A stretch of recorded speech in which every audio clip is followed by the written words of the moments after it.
Poder sentar, irmãos.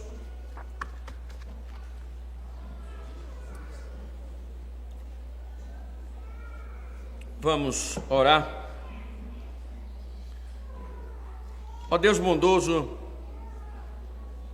esse é o momento, Senhor, em que queremos te ouvir, pois és a única voz, ó Deus, que de fato, na verdade, tens a única voz que transforma. Então, Senhor, a nossa expectativa é que o Senhor nos fale e que com poder, Senhor, possa operar com voz poderosa em nossa alma, fazendo uma limpeza, Senhor, nos nossos pecados e nos firmando a cada dia na Tua verdade, ó Deus. Nos santifica, Senhor, através da Tua palavra, nos dá a graça também de entendê-la e de vivê-la, Senhor, para a glória do Teu santo nome. Fala, Senhor, ao Teu povo. Fala, ó Deus, porque somente o Senhor pode transformar o Teu povo. Que assim seja, Senhor, em nome de Cristo. Amém. Irmãos, nós recentemente comemoramos o dia da Reforma Protestante. E para aqueles que gostam um pouco de história e procuram conhecer, ler, estudar sobre o que foi o movimento da Reforma Protestante e a sua contribuição no mundo, nós automaticamente, ou você automaticamente, irá descobrir que uma das doutrinas que foi abandonada, que foi esquecida, perdida e que foi resgatada pela Reforma Protestante foi a doutrina da vocação. O protestantismo, ele ergue essa doutrina que havia sido soterrada pelo romanismo da época. Os reformadores, então, eles ensinaram a partir da doutrina da vocação que toda boa obra, seja espiritual ou secular, deve ser feita diante de Deus e para a glória de Deus. Ao contrário do romanismo, que só via vocação no clero, só via vocação em ser um diácono da Igreja de Roma, um presbítero, um padre, um papa. E a Reforma Protestante vem dizer que não. A vocação, ela atinge tanto os dons específicos para administrar na igreja, como também os dons necessários para as atividades no mundo, e tudo isso para ser feito para a glória de Deus. Então, quando alguém exerce uma função sem convicção do chamado, o trabalho, ele perde o sentido espiritual, porque ali há de fato uma vocação divina. E automaticamente aquilo ali passa a ser simplesmente, resume-se na verdade, a mero esforço humano. Assim, o trabalho, o ofício, por mais nobre que pareça, vai se esvaziando de propósito, vai se esvaziando de graça, de alegria, e começa a se transformar em quê? Num fardo, em uma rotina. Falta-lhe, irmãos, o senso de missão que nasce da consciência de servir ao Criador. Então, na perspectiva reformada, a vocação é mais do que uma profissão, é mais do que exercer um papel na sociedade. É um chamado santo que envolve todo o ser diante de Deus. E trabalhar sem essa vocação é ignorar essa dimensão sagrada do labor humano, reduzindo ao trabalho a uma espécie somente de sobrevivência. Então, quando o homem, como foi no período da Reforma, perde essa visão, perde esse aspecto divino no seu serviço, ele automaticamente cai em desânimo e cai também em insatisfação. E a ausência, óbvio, irmãos, de vocação, rouba a dignidade do trabalho e obscurece a glória de Deus nele. Por isso, A reforma foi enfática, insistiu que cada cristão deve servir com consciência de chamado, onde quer que Deus o tenha colocado. É interessante, irmãos, que no relato de Êxodo 31, o Senhor vai chamar Bezalel e Aholiabe para uma tarefa específica, a construção do tabernáculo e de todos os seus utensílios. E, óbvio, irmãos, esses homens não foram escolhidos por acaso, eles foram chamados e cheios do Espírito de Deus, dotados de sabedoria, inteligência e habilidade para realizar essa obra santa. O texto, então, ele nos ensina, meus irmãos, que todo serviço prestado ao Senhor nasce da vocação divina e é sustentado pela capacitação do Espírito. E nos mostra, irmãos, que não se trata apenas de um talento humano, mas de dons, de graças concedidos por Deus para cumprir o seu propósito. E assim, irmãos, servir sem vocação é agir fora da vontade de Deus. E servir automaticamente com vocação é participar de sua obra, é engrandecê-lo, é fazer a sua vontade. E claro, irmãos, diante de um texto desse, o tema não poderia ser outro: vocacionados para o serviço divino. Assim, irmãos, aprenderemos que o verdadeiro serviço cristão, ele nasce do chamado de Deus, é sustentado pelo seu Espírito e tem como fim a sua glória. Era isso, irmãos, que a reforma protestante defendia: a vocação divina, o sustento de Deus nessa vocação com o fim de sua glória, a glória de Deus. E é isso que nós veremos agora com a distribuição do texto e a análise dele. Primeiro nós vamos analisar a vocação dos artistas, verso 1, 2, eu quero que você também veja comigo o verso de número 6, a parte A. O Senhor disse a Moisés, Êxodo 31, 1, 2 e 6, parte A. O Senhor disse a Moisés: eis que chamei pelo nome Bezalel, filho de Uri, filho de Ur, da tribo de Judá. Verso de número 6, parte A. Escolhi Aholiabe, filho de Aizamaque, da tribo de Dan, para trabalhar com ele. Notem, irmãos, vocês sabem muito bem, aqueles que nos visitam, então fiquem cientes de que os textos que antecedem tratam sobre as instruções quanto à construção do tabernáculo. Então Deus já havia instruído a Moisés quanto à construção do tabernáculo, e que uma das exigências divinas era que essa construção ela fosse feita a partir da própria orientação divina. Então Deus não só diz os objetos, mas ele diz também como esses objetos eles devem ser feitos, o seu design, tudo que envolve esses objetos, esses utensílios, o Senhor se preocupou em dizer. Isso já pressupõe, irmãos, que não era qualquer um que deveria assumir essa responsabilidade. Já pensou o desastre que seria contratar alguém sem vocação para fazer esse tipo de serviço? Já pensou, por exemplo, um médico ser contratado para fazer o serviço de engenheiro? Pois bem, meus irmãos, Deus está nos mostrando que a construção do tabernáculo não era algo que se faria por uma seleção pessoal. Às vezes a gente, em algumas situações, aqui vocês experimentaram isso, vamos fazer uma reforma, vamos fazer um mutirão, e todo mundo junto trabalha com o objetivo de revitalizar o templo, sua estrutura, sua arquitetura, enfim. Deus não admitiu mutirão, Deus não pensou em mutirão.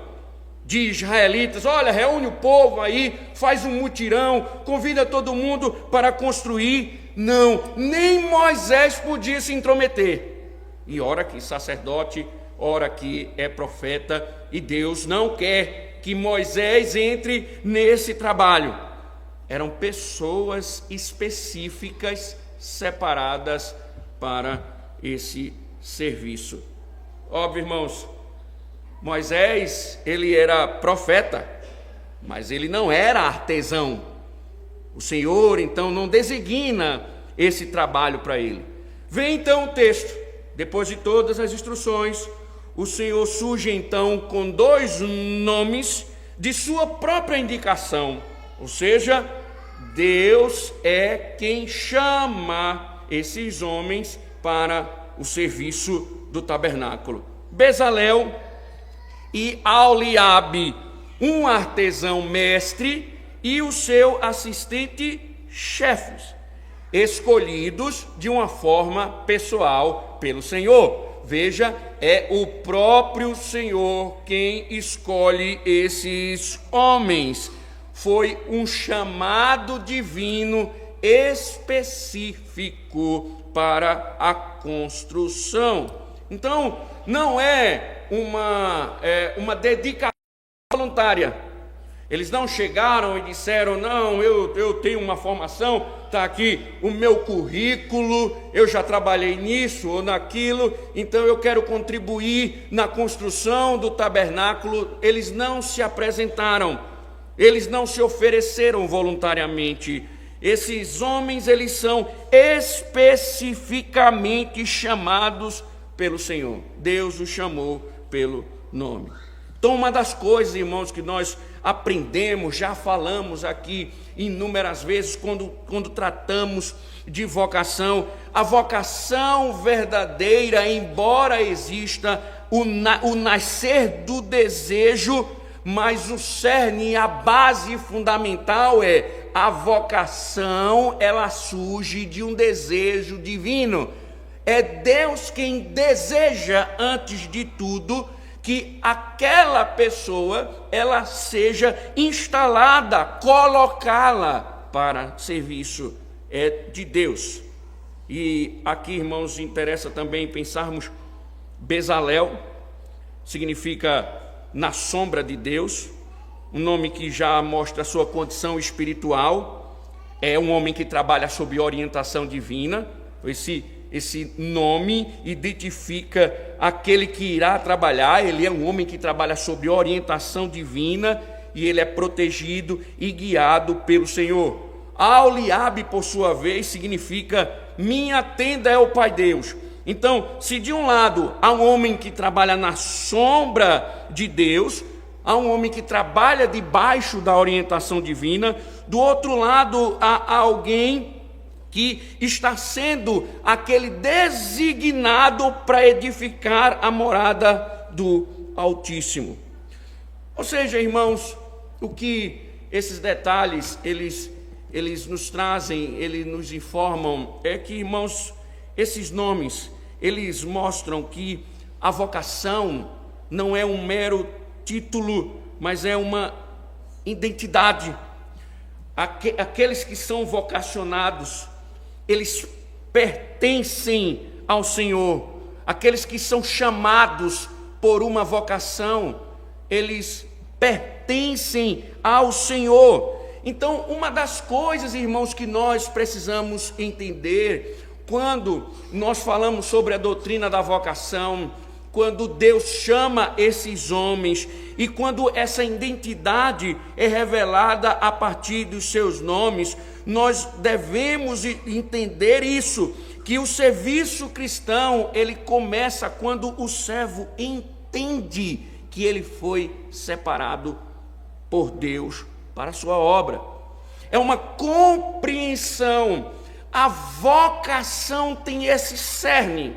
Deus separou alguém para uma obra específica.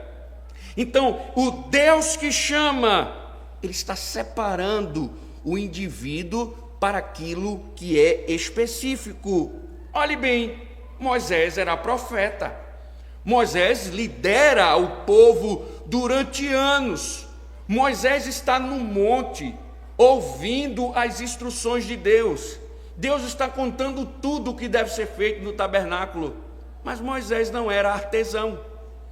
Ele não foi chamado, ele não foi vocacionado, ele não foi separado para o artesanato, para a arte. Ele foi separado para declarar a vontade de Deus. Isso ensina, irmãos, automaticamente também que nem todos foram chamados para a mesma coisa. Nem todos foram chamados para a mesma vocação, o mesmo serviço. Esse princípio está claro, irmãos, nas Escrituras. Quando nós nos deparamos com Paulo escrevendo à igreja de Corinto, que tinha vários dons. Deus disse, através do apóstolo, nem todos são profetas, nem todos falam em línguas, nem todos profetizam, nem todos têm o dom de curar. Ou seja, cada um é chamado de uma forma específica para o serviço específico.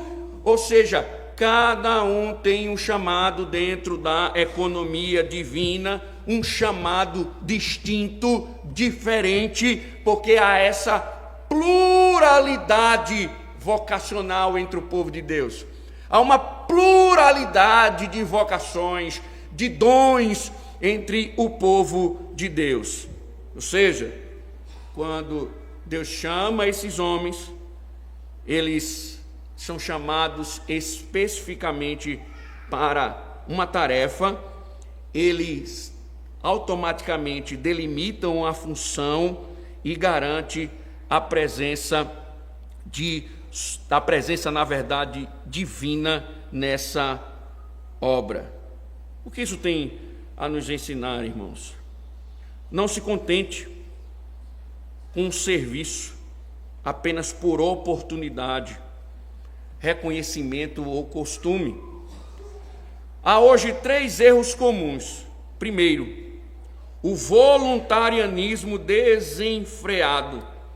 Servir porque aconteceu, foi um acidente, isso chegou até mim, e foi a sorte que me trouxe, ou está na moda, todo mundo faz isso, todo mundo agora está fazendo desse jeito. Isso é um erro. Segundo, o pragmatismo secular, trabalhar, irmãos, apenas para resultados mensuráveis, salário. É a questão do concurso, por exemplo. Eu não sou contra concurso. Às vezes penso em fazer o concurso. Mas a grande questão é, o que me move a fazer o concurso? O que me move a pensar naquela área? É salário ou vocação? Deus me chamou para aquela esfera porque Deus me vocacionou, me deu dons para aquilo, ou porque eu busco um alto salário, ou talvez um grande prestígio. E nós devemos avaliar isso. Em terceiro lugar, a confusão dos papéis. Assumir funções para as quais nós não fomos chamados por vaidade ou pressão social é também um grave erro. Porque notem, irmãos, nós estamos falando de vocação, de um chamado divino. E o povo de Deus precisa entender isso. Deus nos chamou para algo. A pergunta então que deve ser feita é, na verdade, uma orientação. Nós devemos examinar a nossa vocação à luz da palavra. Se nós fomos chamados por Deus para isso, seja o professor, seja o militar, seja o oficial da igreja, isso deve ser examinado à luz da palavra, para saber, Deus me chamou para isso, Deus tem me chamado para tal vocação, Deus tem me chamado para tal serviço. Por isso, irmãos, há tantas pessoas frustradas, tanto no ministério pastoral, tanto na liderança da igreja, como nas atividades deste mundo. Por quê? Porque estão fazendo aquilo que não foram vocacionados. Não foram vocacionados. Deus não chamou para tal propósito. E não confunda, irmãos, não confundam zelo com o chamado. Não confundam. Vocação é vocativo. É Deus chamando, não a ambição humana clamando. É Deus quem chama. Vou te dar um exemplo. Eu sempre tive boas notas na escola. Numa escola que eu estudei, uma escola particular, cheguei a ganhar uma medalha de ouro de melhores notas de todo o colégio. Ganhei para todos os alunos. Sabe qual era meu sonho? Medicina. Sabe o que eu me imaginava? Abrindo as pessoas, pegando os rins assim na mão, o fígado, o coração, e eu dizia: eu quero ser um cirurgião. Eu quero salvar a vida das pessoas numa mesa de cirurgia. Eu quero que elas cheguem quase morrendo e Deus me dê a graça de salvá-las. Abri-las todinha, costurá-las, estudar os órgãos, entender. Deus disse: não é essa a sua vocação. Sua vocação é outro tipo de cirurgia, é outro tipo de tratamento. E eu seria um desastre como médico, porque o Senhor tinha outro tipo de vocação. Então, não é a ambição humana que deve clamar. É Deus quem chama, é Deus quem vocaciona. Então, você que deseja, por exemplo, ser um oficial da igreja, que coisa mais linda, né? Querer liderar a igreja de Cristo, se é que você sabe o que isso representa, né? Ou vocês da sociedade, que vivem na sociedade, ou até mesmo a liderança. E essa é uma pergunta que eu me faço, e nós devemos fazer com sinceridade. Nós devemos ser sinceros com relação à tratativa da nossa alma. Fui separado por Deus para isso. Deus me chamou para isso. É chamado divino. É chamado divino o que eu faço? Ou aceitei por conveniência? Ou faço porque não tem quem faça? Ou faço porque simplesmente gosto de fazer? Ou faço porque ele vai me dar algum prestígio? Ele vai me dar alguma honra? Ele vai me trazer algum benefício? Essa é a pergunta que nós devemos fazer. Deus me chamou para isso. Veja, Moisés está aqui aprendendo, entendendo que Deus não chamou ele para ser um artista. O serviço dele é profético. O serviço dele é conduzir o povo, é pastorear o rebanho.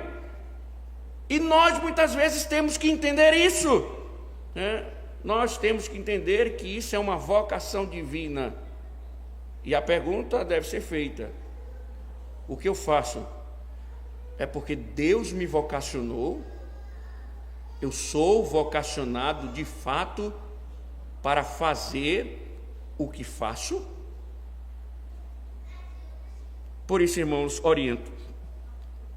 Antes de você fazer concurso, antes de você decidir uma profissão, procure um conselho maduro. Procure o pastor, procure os presbíteros, procure alguém sábio. Se submeta, ouça a igreja, ore pedindo que Deus lhe confirme essa vocação. Peça a Deus orientação para que você não faça aquilo que Deus não chamou para fazer. Não seja impulsivo, nem acomodado. Obedeça ao chamado que dá sentido e sustento ao trabalho cristão. Porque entenda, irmãos, É Deus quem está lhe dando esta vocação, ou a vocação dele para servir aos homens. Então, digo o seguinte: a igreja precisa de pessoas no seu lugar, não de ocupantes improvisados. A igreja precisa de pessoas que sejam vocacionadas e trabalhem cada uma dentro da esfera que Deus lhe chamou. Nós não somos adeptos, irmãos, teologicamente, de improvisos, de voluntários. A voluntariedade é muito boa, mas a grande questão é se somos vocacionados. Se fomos chamados para trabalhar, para fazermos o que fazemos. Automaticamente, irmãos, precisamos pensar, óbvio, se Deus mostra que é sua vocação, Ele também nos ensina algo importante. Ele nos dá habilidades para isso. Ele nos dá habilidades. Uma pessoa vocacionada, irmãos, ela tem habilidades naturais para o exercício daquilo. Você já teve essa percepção em algum momento? Você é atendido por um médico, ou você já estudou com uma professora, e você olha assim e diz: esse tem dom. Você já disse isso várias vezes. Esse é chamado para ser médico. Eu vou te dar um exemplo. Eu nunca gostei de história. Eu passava, feito dizem em Recife, fedendo história. Eu não conseguia assimilar a história. Não sei se era pelo cachimbo do meu professor, como já contei aqui, de chocolate, que ele fumava na sala de aula, e eu ficava mais preocupado, ou mais observando a quantidade de fumaça do que mesmo a aula. E ele era um cara conhecedor, né, de história, mas eu não conseguia. A dinâmica dele eu não conseguia. Até que eu tive um professor de história, me lembro como hoje, o Fred, né? Ele até de um movimento aí, né, LG, essas coisas aí, né? Mas era um cara bom, e eu aprendi a amar história com ele. Ele dava uma aula que eu saía ele criava a minha imaginação. Ele contou a história da Guerra da Irlanda com a Escócia, que é contado no filme Coração Valente, e eu assisti o filme, parecia a aula dele, a capacidade dele. Ele tinha um dom de mestre, de ensinar às pessoas. E você às vezes percebe isso. Esse médico tem um dom, ele tem essa vocação, você vê nele. Aqui também, irmãos, Deus, ele não somente separa, ele capacita, ele reveste o vocacionado com todas as coisas necessárias para que ele exerça o seu chamado. Veja o verso 3 até o verso 6 novamente. E o enchi do Espírito de Deus, de habilidade, de inteligência e de conhecimento em todo artifício, para elaborar desenhos e trabalhar em ouro, prata e bronze, para lapidação de pedras de engaste, para entalho de madeira, para todo tipo de trabalho artesanal. Veja a parte B do verso 6. Também dei habilidade a todos os homens hábeis, para que me façam tudo o que tenho ordenado. Veja, irmãos, Deus nos versos anteriores mostra que a vocação é dele, ele vocaciona, mas também mostra que sua vocação implica em que ele capacita.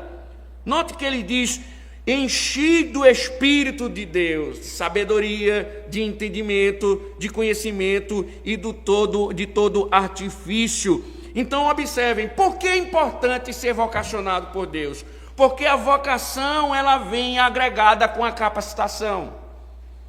Aquele que é vocacionado, ele também é capacitado.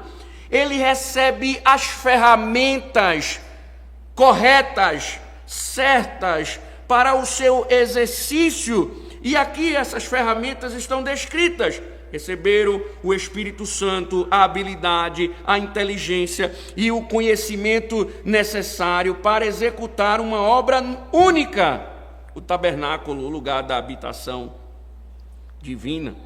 Então, observem, irmãos, não eram aprendidos por técnica humana, não eram aprendidos por uma faculdade, mas Deus mostra que é a sua graça sendo distribuída através do seu Espírito. E ninguém, dentro desse contexto de Israel, recebeu dons específicos que esses dois homens receberam. Mas o princípio está estabelecido aqui. O Deus que chama é o Deus que equipa. Eu não esqueço mais um dia na devocional, na hora do almoço com minha família, de um texto de um puritano, que muitas vezes eu repito: ele não dá um fardo sem que antes enlargueça as costas. Isto é, se o Senhor chama, ele pode confiar, ele proverá tudo o que for necessário. E aí você vê o Bezalel, ele dominava metais, madeiras, pedras preciosas, tecidos. Aholiabe era desenhista. Eu acho fantástico que sabe desenhar.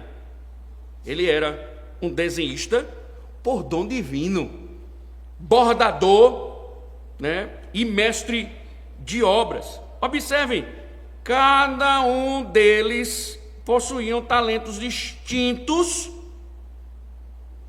que Deus deu, mas que trabalhavam juntos debaixo da mesma unção. Deus deu a eles dons distintos, funções distintas, e essa diversidade acabava formando uma grande figura, uma grande arte em função do reino de Deus. Com a igreja, irmãos, não é diferente. Paulo diz: são vários dons, mas um mesmo Espírito. Vários dons, mas um mesmo Espírito. Isso nos ensina, irmãos, claro, uma coisa.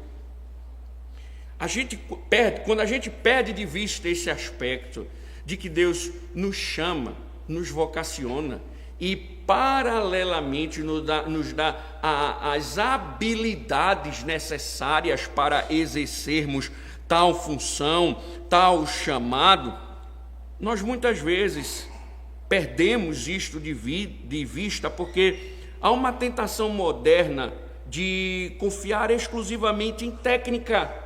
Nós passamos 4 anos numa faculdade, 2 anos fazendo um curso técnico, e nós já temos ali a noção exata de que eu de fato estou habilitado porque eu fiz algum tipo de curso, porque eu fiz algum tipo de aperfeiçoamento, como se o resultado fosse simplesmente fruto de um currículo, de uma metodologia. Deus está nos dizendo, irmãos, que a vocação, o chamado dele, resulta nas habilidades necessárias para fazer tal função. Não é um curso técnico, não são 4 anos da faculdade que vão te fazer vocacionado. Não é fazer 4 anos de teologia que vai te fazer um homem chamado ao pastorado. Não é uma pós-graduação em qualquer área da teologia que atesta que você foi chamado para o ofício. Por isso, irmãos, mais uma vez, pela graça de Deus, eu vos lembro, quando eu vou escolher um líder, eu não aventuro. Não é uma aventura eu não vou colocar ele no ofício para fazer um laboratório. Se ele é vocacionado, ele já tem dons, ele já tem habilidades perceptíveis. Ele já é um presbítero na prática. Ele está no meio do povo, ele está mostrando os dons. Ele já é diácono na prática. Eu vejo os dons da diaconia nele, porque o vocacionado recebeu de Deus isso. O ofício não é um laboratório. Vamos ver se ele é um presbítero, vamos ver se ele é um diácono. Mas ele tem isso. Não é o fato dele fazer teologia, ele já vive sendo um diácono e sendo um presbítero. A mesma coisa, irmãos, na profissão. Você foi chamado para tal esfera, policial, professor, seja lá o que for. Se Deus te chamou, você vai fazer um curso e etc. Mas o que vai mesmo ser pontual, básico, que vai lhe auxiliar, é o chamado de Deus para isso. E muitas vezes a tentação moderna é que nós confiamos exclusivamente em técnicas e cursos e autoaperfeiçoamento, como se a nossa vida, como se o sucesso pastoral, como se o sucesso da liderança dependesse exclusivamente de técnicas.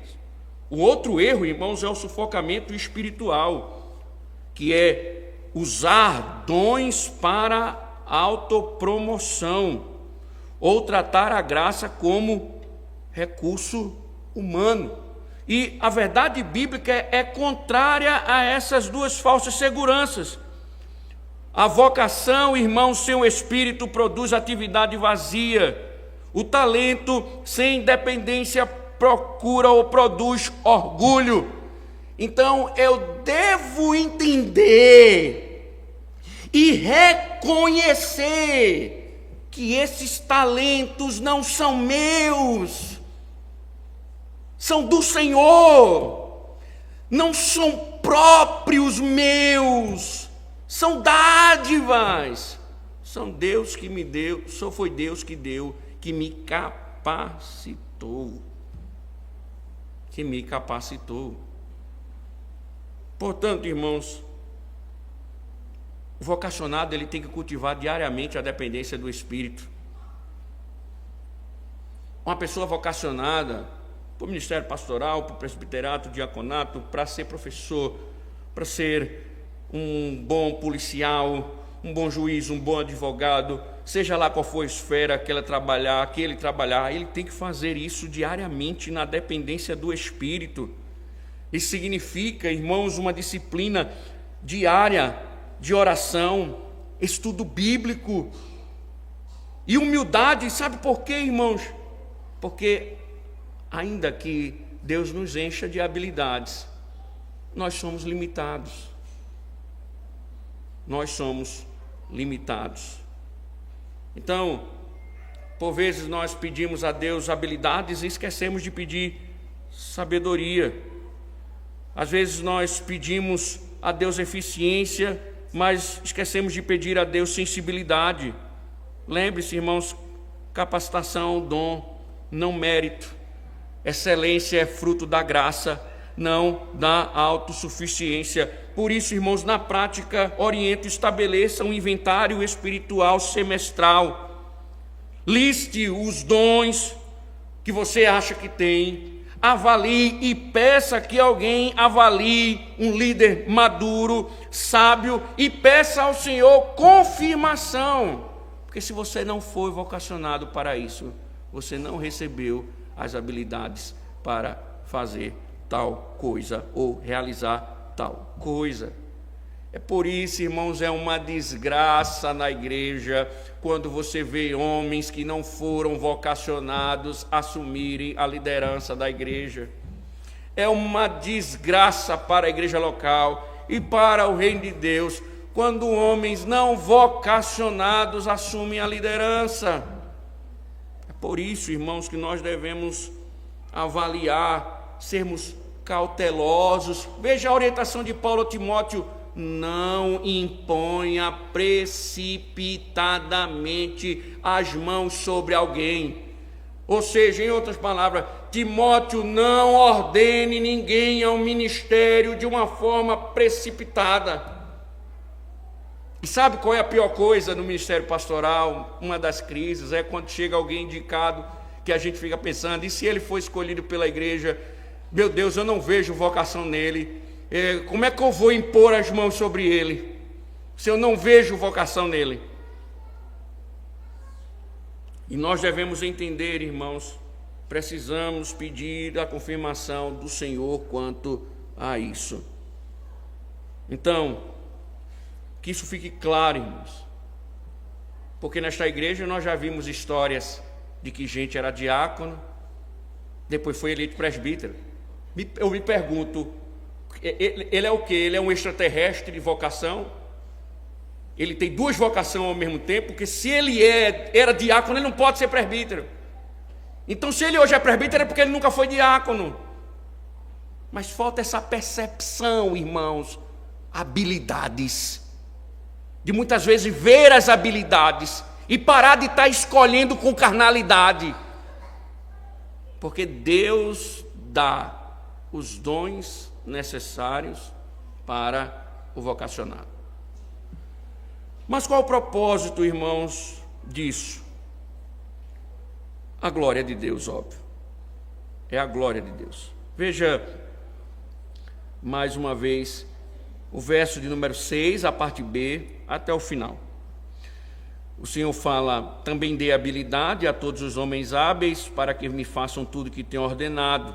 E aí o Senhor vai, a tenda do encontro, a arca do testemunho, o propiciatório que está por cima dela e todos os pertences da tenda, a mesa com os seus utensílios, o candelabro de ouro puro com todos os seus utensílios e o altar do incenso, o altar do holocausto com todos os seus utensílios e a bacia com o seu suporte, as vestes finamente tecidas, as vestes sagradas do sacerdote Arão e as vestes de seus filhos para servirem como sacerdotes, o óleo da unção e o incenso aromático para o santuário, eles farão tudo segundo tenho ordenado. Observe, irmãos, como o texto termina, tudo quanto tenho ordenado farão conforme tudo o que tenho ordenado. Por quê, irmãos? Porque a meta do serviço não era a fama de Bezalel ou Alioabe, mas era a glória do Deus que habitaria o tabernáculo. Então, toda a arte, toda a arquitetura, toda a beleza daquele lugar existiam para refletir a santidade e a majestade divina. Porque nós já aprendemos aqui, o tabernáculo ele foi planejado para comunicar verdades espirituais.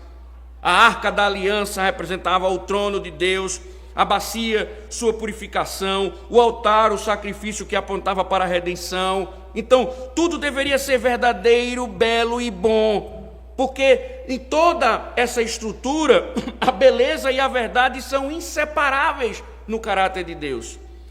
Assim, irmãos, o que o texto está nos mostrando, o trabalho artístico também era teológico. Comunicavam verdades de Deus, comunicavam a Deus, cada detalhe revelava algo sobre o Criador. Isso é impressionante que às vezes nós esquecemos.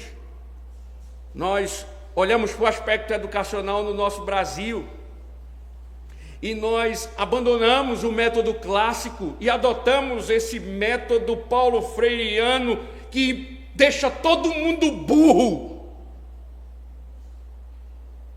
E esquecemos, irmãos, que a verdadeira educação, a verdadeira vocação, ela aponta para aquele que vocaciona. Quando você estuda o método clássico, por exemplo, você quer aprender matemática, você vai aprender matemática para conhecer o matemático. Você quer aprender ciência, você vai estudar ciências para aprender sobre o cientista. Você vai aprender sociologia para conhecer o maior sociólogo. Você vai aprender antropologia para você conhecer o maior antropólogo. Você vai conhecer, estudar para você conhecer o dono de todas as ciências. É promover a glória dele. Promover a glória dele. Por isso, irmãos, estuda história. Quem fundou as maiores faculdades? Quem ergueu a educação? Quem estruturou a educação? Puritanos, reformadores, protestantes. Daí você tira. O cara entrava numa sala de aula, ele ia aprender matemática, lógica, retórica, tudo isso para glorificar a Deus.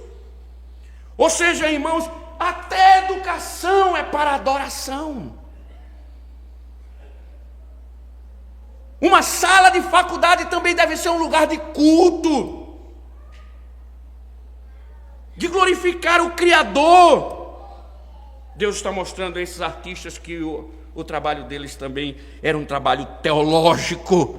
Tudo que eles estavam fazendo ali, costura tecido, né? Imagina o Maciel com esses dedos de xureque, costurando um tecido no tabernáculo e tal, e linha vai, linha vem, e você veja todo aquele trabalho promovendo a glória de Deus. Não era um tecido que estava sendo simplesmente costurado, uma caixa de madeira que estava simplesmente sendo pintada, uma madeira que estava sendo serrada, um ouro que estava sendo trabalhado. Tudo aquilo, todo o conjunto de obras estava objetivando mostrar a glória de Deus. O médico, na cirurgia, está objetivando a glória de Deus.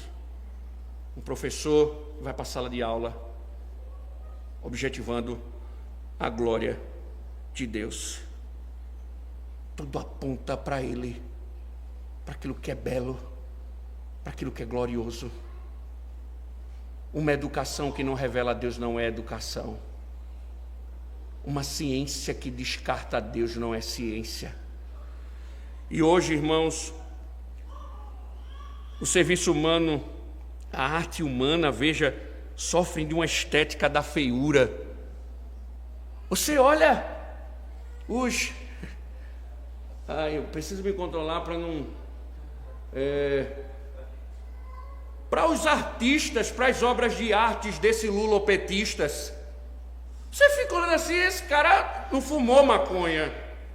Ele comeu com farinha, só pode. Porque você vê a feiura da coisa, da estética. Você não vê beleza, você não vê ordem, você não vê lógica, você não vê sabedoria, você não vê inteligência, você não vê arte, você só vê caos sem sentido. A arte, irmãos, quando tira Deus, ela perde o sentido também. Por isso que ela é feia, ela é assim, estética. Porque por que vocês entendam isso? Por que fica tão feio?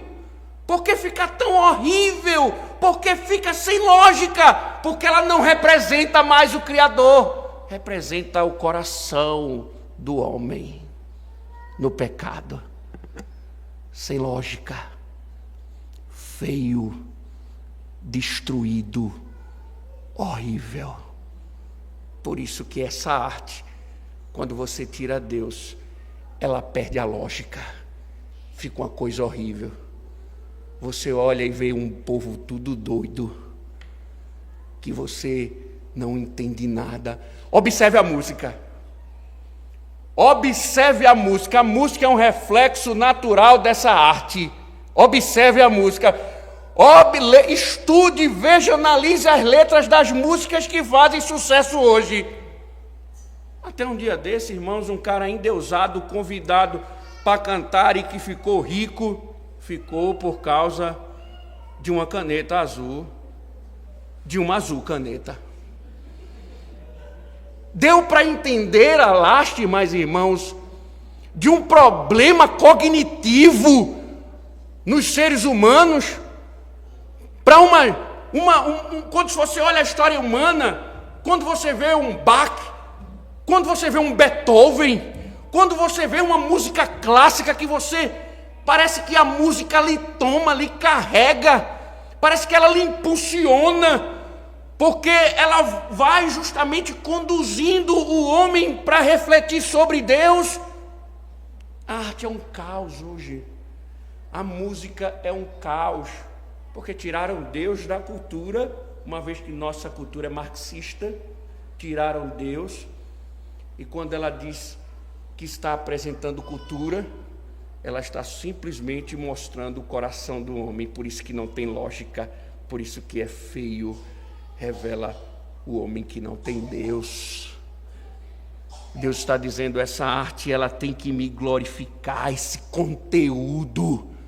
Então veja, Deus não é contra a arte, mas o que Deus diz é que ela deve ser feita para a glória dele. E qualquer vocação, irmãos, que existe para si, torna-se idolatria. A música que não glorifica a Deus é um ídolo. Uma pintura que não aponta para Deus é uma idolatria. Uma sala de aula que não aponta para Deus é um culto a um ídolo. Um professor que não ensina e não conduz os seus alunos a Deus é uma idólatra.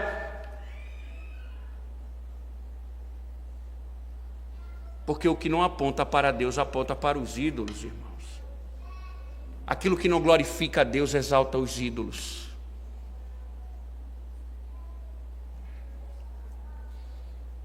Porém, irmãos, quando é feita para Deus, torna-se adoração.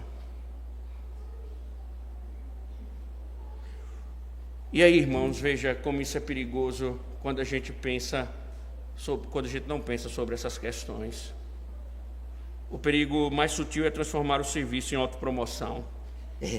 Eu vou fazer para aparecer, né? Veja, eu faço para glorificar aquele que me vocacionou, para aquele que me deu os dons. Mas tem gente que faz isso para autopromoção, para aparecer, para agradar grandes multidões, para ficar famoso, para receber likes na internet, né? Outros, fazem por causa do utilitarismo. Eu vou fazer isso porque vende. Eu vou ganhar dinheiro com isso. É simplesmente isso. Isso é para ganhar dinheiro. É para eu ter muito dinheiro. Isso aqui dá retorno imediato. Vou fazer tal coisa. E não se preocupa. Isso está glorificando a Deus? Então a Bíblia, irmãos, mostra a outra postura. Eu devo fazer. Devo apontar para a grandeza e beleza do Criador. Tem um livro até na Trinitas, irmãos, sobre isso. Eu acho interessantíssimo, se alguém puder adquirir, sobre beleza. Não é sobre moda, tá? Você vai ver que é possível você fazer as coisas. Por isso, irmãos, olha, quando eu falo, por exemplo, de fazer uma arte para o YouTube, eu quero que se faça melhor. Eu quero que se faça mais bonita. Se eu pudesse, eu pagava. Por quê? Porque eu quero que ali glorifique a Deus. Se formos pintar, eu quero que seja com a melhor tinta, porque eu quero que a nossa estrutura glorifique a Deus. Tudo ser feito para a glória de Deus, não para a grandeza e beleza de ninguém. Portanto, irmãos, revisem os motivos do seu serviço. Se a sua maior recompensa é o aplauso humano, que desgraça! Que desgraça! Porque às vezes a gente é tentado, a gente quer o reconhecimento humano, a gente quer a glória humana, que desgraça! E por isso há necessidade de arrependimento e redirecionamento. Busque cada projeto, cada música, cada pregação, cada aula, cada trabalho, cada varrida no templo, cada ação seja um instrumento para expor Cristo.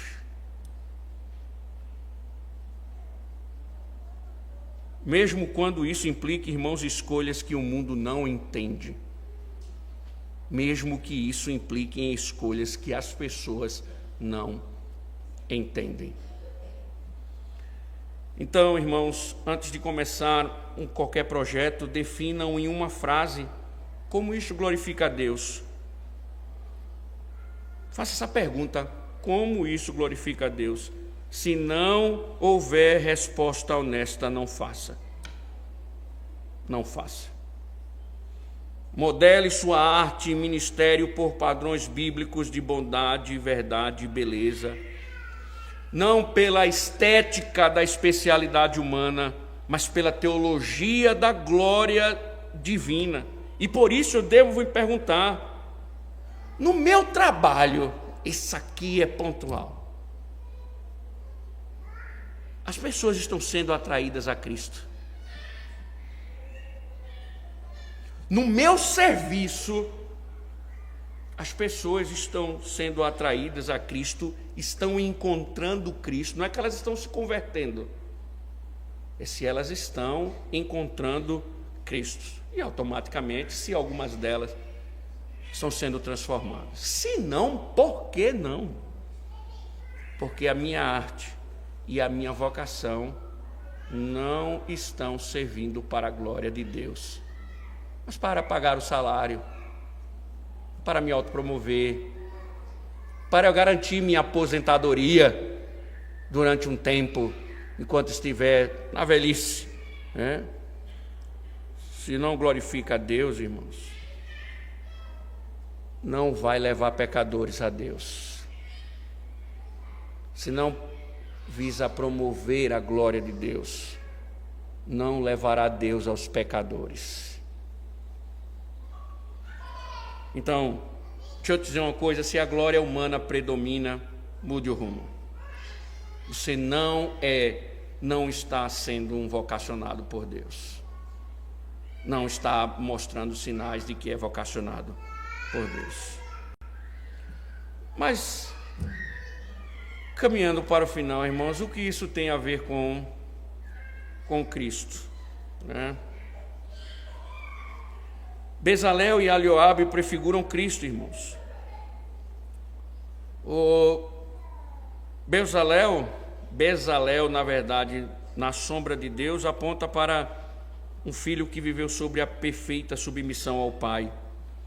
O Alioabe, né, minha tenda é o Pai Deus, anuncia aquele que habita plenamente, né, em que Deus está habitando.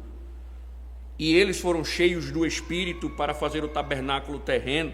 E Cristo foi cheio do Espírito sob medida para edificar o templo eterno, seu corpo e a sua igreja. E como o maior artista divino, irmãos, Cristo realizou a obra mais bela por meio de um aparente ato feio, a cruz. Só que ali, irmãos, a feiura do pecado e o horror da morte foram transformados em glória e redenção. Aquilo que aparentemente era feio estava se transformando em algo belo. Suas feridas, antes sinais de dor, foram transformadas em joias, em eternas belezas e vitória. E aquele que foi desprezado tornou-se o lindo Salvador, o artista supremo que transforma pecadores sujos, feios, em santos. O que isso implica para a igreja? Se Cristo é verdadeiro, Bezalel e Alioabe, o artista divino cheio do Espírito e construtor do tabernáculo eterno, pensem, a igreja é obra de suas mãos. Somos o tabernáculo de Deus. construídos pelo próprio artista divino. No caso do tabernáculo terreno, Bezalel, Aholiabe foram vocacionados por Deus para fazer toda aquela beleza. E Cristo foi quem construiu esse tabernáculo que hoje existe. Nós somos formados, adornados, feitos perfeitamente pela mão de um artista perfeito que conhece de toda arte, ungido pelo Espírito, orientado pela vontade do Pai. Então, deixa eu te dizer, isso significa que a beleza da igreja não está em suas estruturas, métodos ou performances humanas, mas na presença do Espírito que habita e opera nela. A igreja tem um bocado de gente feia, exceto eu, claro, né? Então, às vezes é difícil dizer que igreja linda, né? Um bando de macho feio, olha para ali, o diácono está na porta, misericórdia. Mas a beleza não é estética, ela é uma beleza espiritual. Deus transformou a sua noiva em linda. Não é à toa, irmãos, que a linguagem do Antigo Testamento e do Novo Testamento é que Deus pega uma noiva e lhe veste com joias, com coroas, com tranças, com as melhores roupas, para que ela fique linda para o dia do casamento, para o dia das bodas. Ela vai se apresentar como a mulher mais linda, porque ela foi enfeitada e adornada pelo melhor costureiro, pelo melhor artista, pelo melhor desenhista que o mundo já viu. Então, meus irmãos, assim como Bezalel e Aholiabe não agiram por engenho próprio, mas segundo a capacitação divina, então devemos entender que a igreja não constrói a sua própria glória. A igreja não foi posta e embelezada, trabalhada artisticamente para promover a sua própria glória. Toda a sua forma, toda a sua estrutura, toda a sua doutrina, toda a sua missão devem proceder da vontade revelada de Deus e não da criatividade humana. Isto é, onde o Espírito não guia, ouro se torna ídolo e o tabernáculo vira vitrine de vaidades. Por isso a igreja não está para promover o seu nome, mas promover o nome do artista. E quando a igreja se submete a um modelo celestial, claro, irmãos, o Espírito a enche de sabedoria, entendimento e arte espiritual. Cada membro torna-se cooperador habilitado para o serviço santo, e o mundo pode ver, tanto lá fora como na comunhão dos santos, nós podemos enxergar a beleza da santidade de Deus. Por isso, a igreja é chamada para unicamente proclamar a Cristo e ao mundo refletir a Cristo. A igreja, ela é essa tela onde o Espírito está pintando os traços do Salvador no mundo. É a escultura viva, é a obra de um artista divino, moldada pela graça, quando a igreja está atuante no mundo.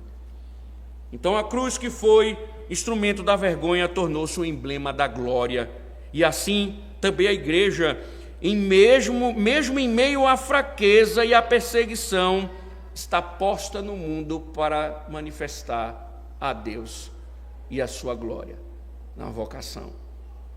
Quando Deus lhe lança na sociedade para você fazer o seu serviço, exercer a sua vocação, é Deus mostrando ao mundo a grande obra divina para glorificar o nome dele neste mundo. Então encerro, irmãos. Encerro dizendo: cada culto, cada ato de serviço, cada vida santificada é uma arte divina, moldando-nos para sermos eternamente morada de seu Espírito. Amém. Ó Deus e Senhor, que bom ouvirmos o que acabamos de ouvir, ó Deus. Obrigado, Senhor. E que tuas palavras permaneçam no nosso coração. E a partir de amanhã, ó Deus, como quando formos inseridos na sociedade, que mudemos a nossa rota. Que essas verdades, elas nos confrontem hoje à noite. Elas dilacerem nossos corações, mostrem os nossos ídolos, para que amanhã os vocacionados te sirvam e te glorifiquem em todas as áreas. Aqueles que agora tiveram a consciência de que não foram vocacionados, o Senhor possa orientá-los e mostrá-los, Senhor, qual o caminho que o Senhor traçou para ser glorificado na vida deles. E que assim seja, Senhor, até o dia em que o Senhor nos chamar para servirmos eternamente para a Tua própria glória, perfeitamente, em nome de Cristo. Amém.